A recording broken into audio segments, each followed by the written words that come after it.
On December 29, 2016, the Wall Street Journal published an article by Victor Pinchuk, one of the richest oligarchs in Ukraine, and the son-in-law of former President of Ukraine, Leonid Kuchma.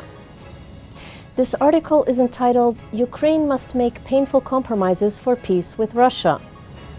It expresses the opinion that Ukraine should back away from its struggle against Russian aggression and considerably revise its pro-Western policies. Pinchuk calls a realistic solution for peace with Russia, one that would have Ukraine, 1. ignoring the Russian occupation of the Crimea, 2. agreeing to local elections in the separatist-controlled Donbas region, and 3. abandoning, for the time being, plans to join the European Union and NATO. Thus, influential Ukrainian oligarch Pinchuk is basically advocating views that have been repeatedly proposed by the Russian regime of Vladimir Putin. On January 4, 2017, the Wall Street Journal published the Ukrainian government's response to Pinchuk's pro-Putin position piece. This article, entitled "Respect for Ukraine Vital for a Lasting Peace," was written by Konstantin Yelisyeyev, the deputy head of the administration of the President of Ukraine. This article refutes Pinchuk's arguments and reaffirms that Ukraine will not change its plans for European and NATO integration, nor will it trade its sovereignty or territories for what are surely only promises of peace. Ukrainian political analysts have been scrambling to try to explain why Victor Pinchuk expressed so publicly and categorically such controversial views at this particular time. Victor Pinchuk is a prominent philanthropist and media mogul.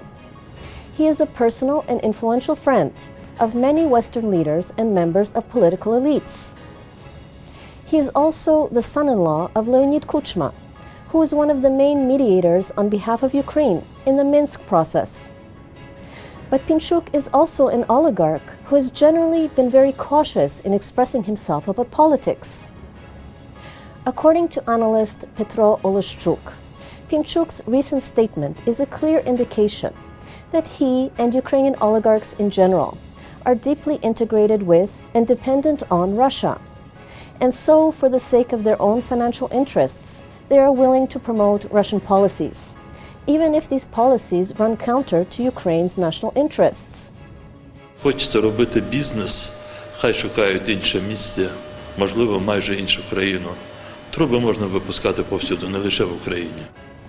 Furthermore, Pinchuk's article is seen as a component of a wider propaganda campaign on the part of Russia, which is set on swinging Western public opinion in favor of Russia prior to the inauguration of United States President-elect Donald Trump.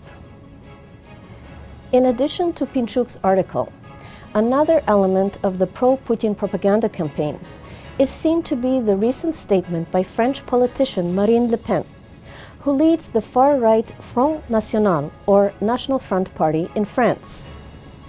On January 3rd, Le Pen stated in a TV interview that the Russian annexation of the Crimea was legitimate, since it was allegedly upheld by referendum in the Crimea. This statement runs counter to the official position of all European states, which denounces Russia's annexation of the Crimea and rejects the results of the Russian staged referendum in the Crimea, a position that has been driven home with the imposition of punitive economic sanctions against Russia. Le Pen, who is one of the candidates in the French presidential elections scheduled for April, has in the past often expressed support for Putin's policies. In addition, her National Front Party, as well as her election campaign, is financed in part by loans from a Russian-owned bank.